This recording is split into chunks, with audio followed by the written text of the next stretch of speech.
بالکل ٹھیک ہے. چلیں آل دا بیسٹ جو آپ کے آئندہ آنے والے ٹورنامنٹس ہیں. ماشاءاللہ آپ جس طرح پاکستان کا نام روشن کرتے آئے ہیں, ہماری دعا ہے کہ آگے چل کر طرح پاکستان کا نام جب روشن کرتے رہیں, اور جب لاہور آئیں گے تو کوشش ہماری یہ ہوگی کہ دوبارہ آپ سے ہم پوچھیں کہ اچھا لاہور میں استقبال پھر کیسا ہوا. ظاہر ہے آپ ایک ٹائٹل جیت کر آ رہے ہیں. Thank you very much once again.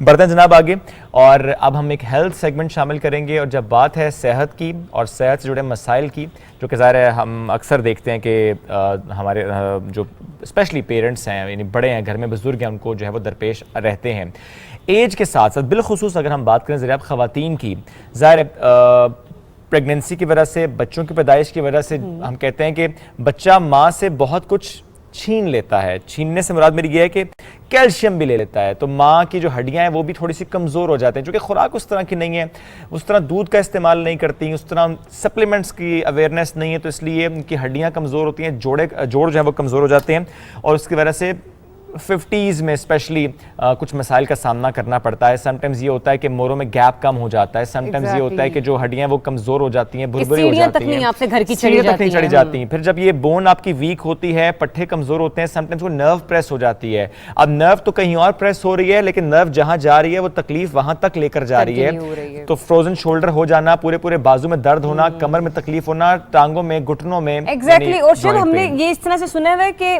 کسی کوئی بتاتا ہے کہ میرے صرف یہ والا حصہ درد ہو رہا ہے, کوئی کہتا ہے کہ میری انگلیاں یہاں سے بہت زیادہ پین کر رہی ہے, کوئی یہ بولتا ہے کہ ہمیں سیڑھیاں چلنا یا اوپر والے فلور پر جانا بڑا مسئلہ ہے. والدین اکثر اس عمر میں آتے ہیں کہ اگر آپ اوپر والے فلور پہ بیٹھ گئے تو بیچارے, کیونکہ چلنے اترنے میں بڑی مشکلات کا سامنا ہونے ہوتا ہے, یا دادی جان یا نانی جان یا نانا جان ہوتے ہیں, انہیں پھر واپس آنے کے لیے پھر وہ کہتے ہیں کہ اچھا سب بچے اوپر ہی آ جائیں, میرے لیے تو بیٹا نیچے آنا بڑا مشکل ہو جائے. آج ہم اس ٹاپک کو اس لیے بھی ڈسکس کر رہے ہیں کہ اچھا ظاہر ہے ایک چیز اگر ہو گئی ہے وہ ریورسیبل تو نہیں ہے, ظاہر ہے کچھ چیزیں ایج کے ساتھ ہیں وہ ریورسیبل تو نہیں ہے, لیکن کیسے ان کو بہتر کیا جا سکتا ہے, سلو ڈاؤن کیا جا سکتا ہے, اور یعنی اپنے 20 30 40 سال کی عمر میں ایسی کیا روٹین ہم اپنائیں کہ آگے چل کر ہمیں کوئی ایسا مسئلہ نہ درپیش ہو. تو آج ہمارے ساتھ موجود ہیں ڈاکٹر ساجد نذیر بھٹی صاحب, نامور نیورو سرجن ہیں. سر آپ کو ویلکم کریں گے شو میں.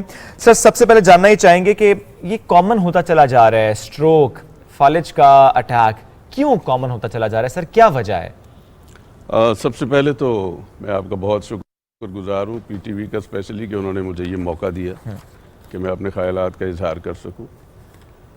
اسٹروک وغیرہ جو ہے اس کے ملٹیپل کازز ہوتے ہیں, جیسے کہ بلڈ پریشر ہے, شوگر ہے, اوکے, اس کے علاوہ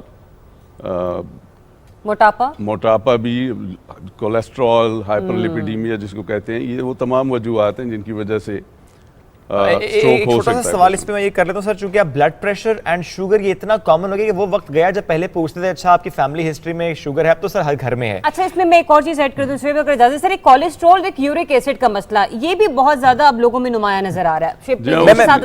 میں بس آپ سے جاننا ہی چاہتا سر کہ یہ بلڈ پریشر اینڈ شوگر ظاہر یہ ہے, یہ تو رہتی ہے, پور کنٹرول از دا ریزن سر؟ جی ہاں, بات یہ ہے کہ وقت کے ساتھ ساتھ جو ہے تو لوگوں کے کھانے کی ہیبٹس وہ تمام چیزیں چینج ہو چکی ہیں. آج کل آؤٹنگ ہوٹلز میں جا کے کھانا کھانے کی اتنی زیادہ روایت پڑ چکی ہے کہ لوگ ہر وقت کڑھائیاں اور یہ چیزیں کھانے کے چکر میں رہتے ہیں, تو یقیناً ان چیزوں کے ساتھ کولیسٹرول بڑھتا ہے, اور جب کولیسٹرول بڑھے گا تو پھر وہ اپنے ساتھ سارے مسائل بھی لے کر آئے گا. اسی طرح اوور ایٹنگ اور یہ چیزیں, وہ جو پوٹینشیل ڈائبیٹکس ہوتے ہیں وہ اگر اپنی خوراک کے اوپر توجہ دیں اور ہیلدی فوڈ لیں, ان کو شوگر ساری زندگی نہ ہو. لیکن چونکہ آج کل کھانے پینے کا سلسلہ ہی کچھ ایسا چل نکلا ہے کہ ہر کوئی جو ہے تو وہ ڈائبیٹک ہوتا جا رہا ہے, اور پھر انہی چیزوں کی وجہ سے کولیسٹرول ہائی ہو رہا ہے, بلڈ پریشر ہائی ہو رہا ہے.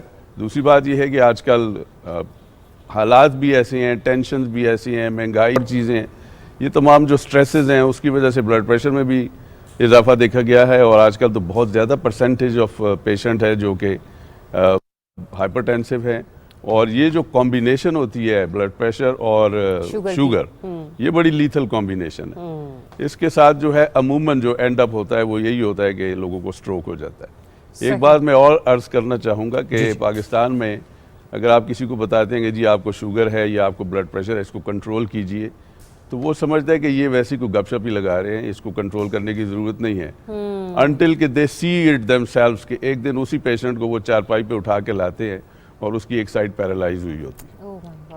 تو سر یہ شوگر اور بلڈ پریشر سے کتنے زیادہ چانسز بڑھ جاتے ہیں کہ اگر آپ کا یہ نارمل ہو ہی نہیں رہا ہے تو آپ کو کیا کہتے ہیں خدا نخواستہ کسی بڑی بیماری کی طرف لے کے جا سکتے ہیں، جسے ہم لوگ فالج کہتے ہیں.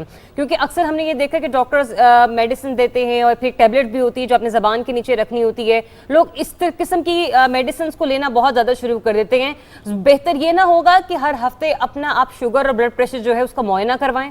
جی جی بالکل، یہ تو ایک انٹرنیشنل فیکٹ ہے کہ وہ کہتے ہیں کہ جی پرہیز علاج سے بہتر ہے. بالکل. اور انسان کو جو ہے تو ہر وقت اپنا بلڈ پریشر اور شوگر چیک کروانا چاہیے. کئی لوگوں کو ساری زندگی پتہ ہی نہیں چلتا کہ ان کا بلڈ پریشر ہائی ہے، شوگر ہائی ہے، کیونکہ انہوں نے کبھی زندگی میں چیک ہی نہیں کرایا. بالکل، اس لیے آپ کی بات بالکل درست ہے، یہ کروانا چاہیے.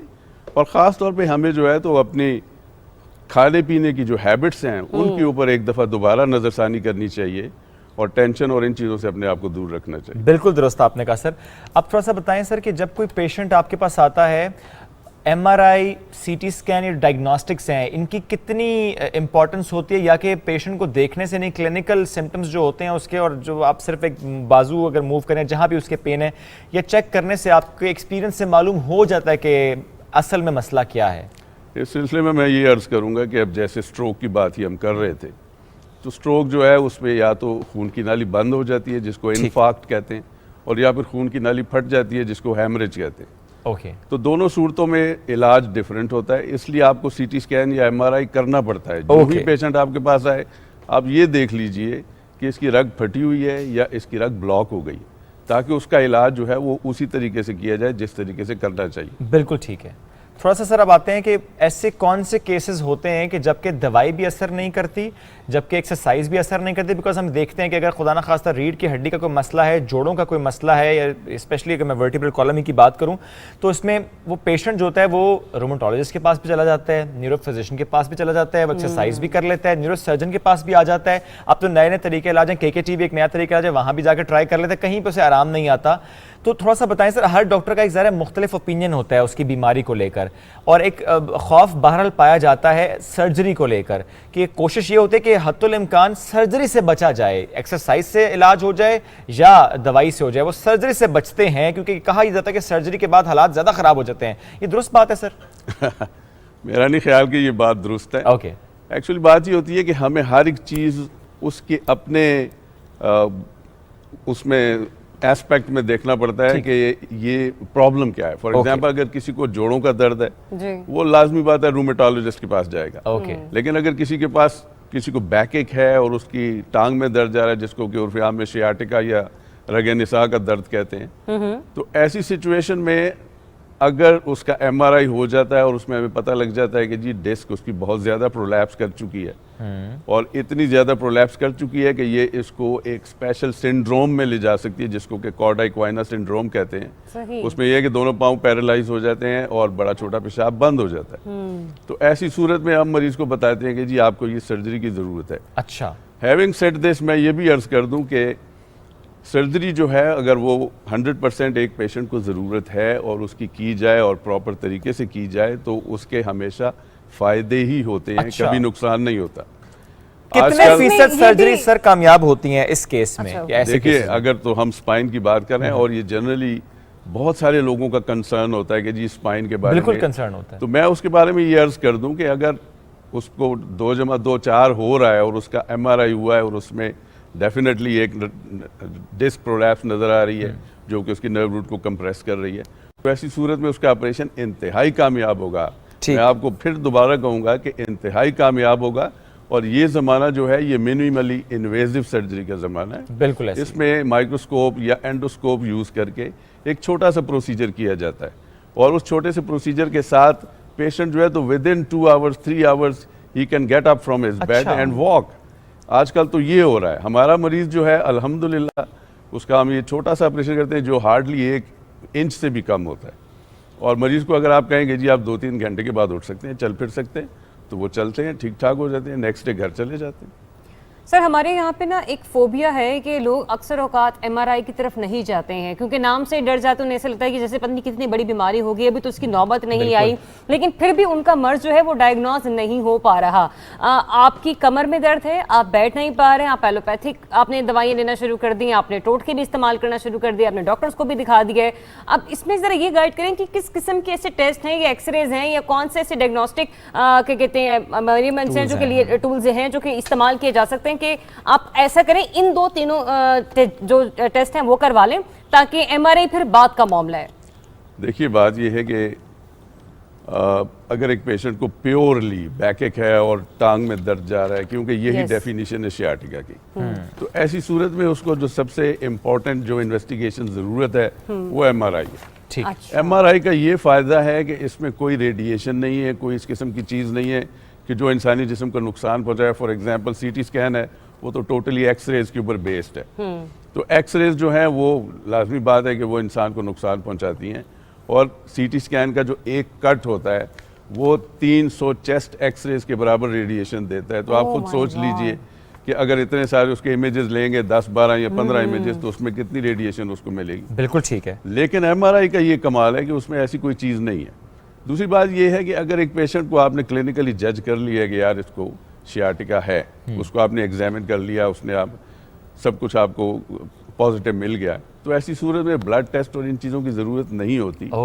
the straight away thing is to go for an MRI. MRI کر کے آئیں, اسی وقت انفارمیشن ہو جاتی ہے کہ مسئلہ ایکچوئل ہے کیا. دوسری بات یہ کہ جیسے آپ نے فرمایا کہ جی لوگوں کو فوبیاز ہوتے ہیں, ان کو ڈر ہوتا ہے کہ یار کوئی بڑی بیماری نہ نکل آئے, کوئی ایسی چیز نہ نکل آئے, تو ایسی صورت میں بھی ایم آر آئی جو ہے تو وہ جلدی اور ٹائم پہ کروا لینے کا فائدہ یہ ہوتا ہے کہ فرض کریں کہ کوئی خدا نہ خواستہ اس کو کینسر کی وجہ سے سیاٹیکا ہو رہا ہے یا کوئی ٹیومر ہے جس کی وجہ سے اس کو سیاٹیکا ہو رہا ہے, تو کم از کم اس کا ٹائم پہ علاج ہو جائے اور اس کو اس موذی مرض سے جتنی جلدی نجات مل جائے اللہ کرے اتنا بہتر ہوتا ہے. کیونکہ جب یہ اگلے سٹیج پہ چلا جاتا ہے, جب یہ پھیل جاتا ہے جسم میں, پھر اس وقت کچھ کرنے کا فائدہ نہیں ہوتا. بالکل ٹھیک ہے, بالکل ٹھیک ہے. سر لاسٹلی یہ بتائے گا, ہم یہ بھی بڑا کامن دیکھتے آئے ہیں بزرگوں میں ہی کہ اگر پین ہے وہ جسم کے کسی بھی اگر حصے میں, فار ایگزامپل میں کوٹ کرتا ہوں کہ فروزن شولڈر ہے یا نیک پین ہے یا کسی ایسی جگہ پین یا اپر ایریا میں پین ہے, تو وہ جب ڈاکٹرز کے پاس جاتے ہیں تو وہ انہیں اسٹیرائڈ کے انجیکشن لگاتے ہیں اور اس سے ان کو آرام آ جاتا ہے. ایک تو یہ اسٹیرائڈ کا معاملہ, اس پر آپ کی کیا رائے ہے؟ دوسرا,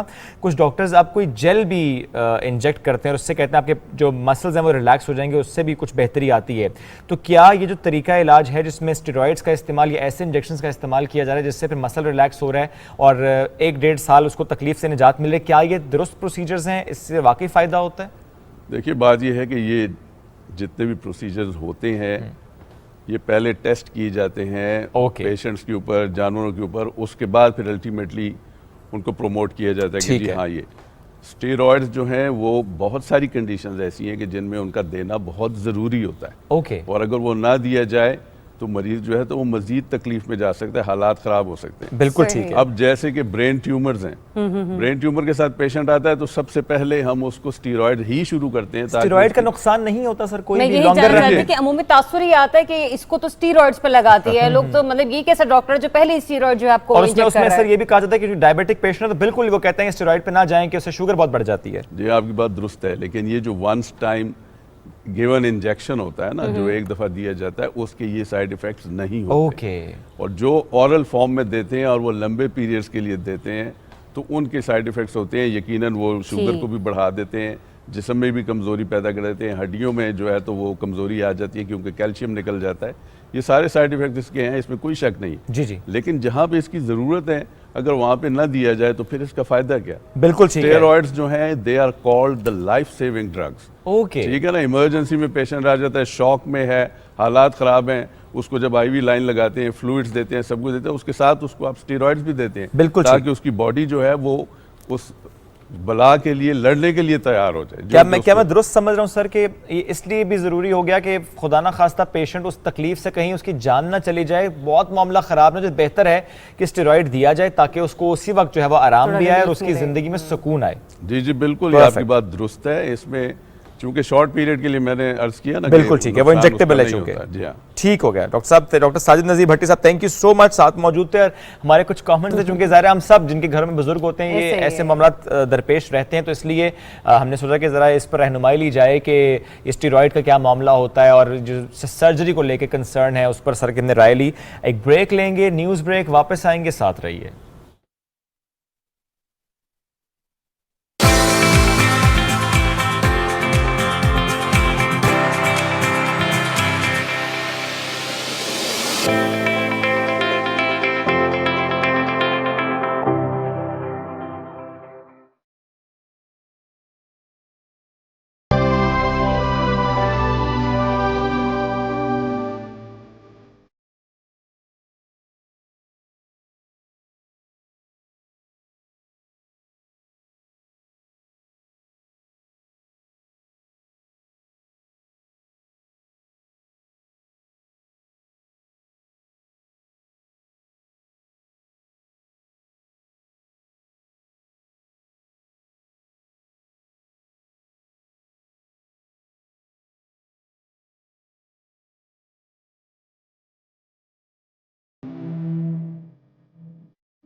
آرٹیکل 370 and 35A مسئلہ کشمیر پر اقوام متحدہ کی قراردادوں کے پس منظر میں آرٹیکل 370 اور 35A کو بھارتی آئین کا حصہ بنایا گیا، جس کا بنیادی مقصد آئینی طور پر کشمیر کو خصوصی حیثیت دینا تھا. آرٹیکل 370 کے تحت کشمیریوں کو قانون سازی کے حق کو تسلیم کرتے ہوئے اس امر کو یقینی بنایا گیا کہ ہندوستان کے کسی بھی قانون کا اطلاق کشمیر میں نہیں ہوگا، جبکہ آرٹیکل 35A سرزمین کشمیر پر صرف کشمیریوں کے حق کو تسلیم کرتا ہے. اس کے تحت کوئی بھی بھارتی شہری جائیداد خرید کر کشمیر کا مستقل رہائشی نہیں بن سکتا. بھارتی پارلیمنٹ سے ان آرٹیکلز کی منسوخی انتہا پسند ہندو اکثریت پر مبنی کھوکھلی جمہوریت کی بدترین مثال ہے. اس کا واحد مقصد 73 سال سے جاری تحریک آزادی کشمیر کو کچلنے کے مذموم ارادوں کے سوا کچھ نہیں.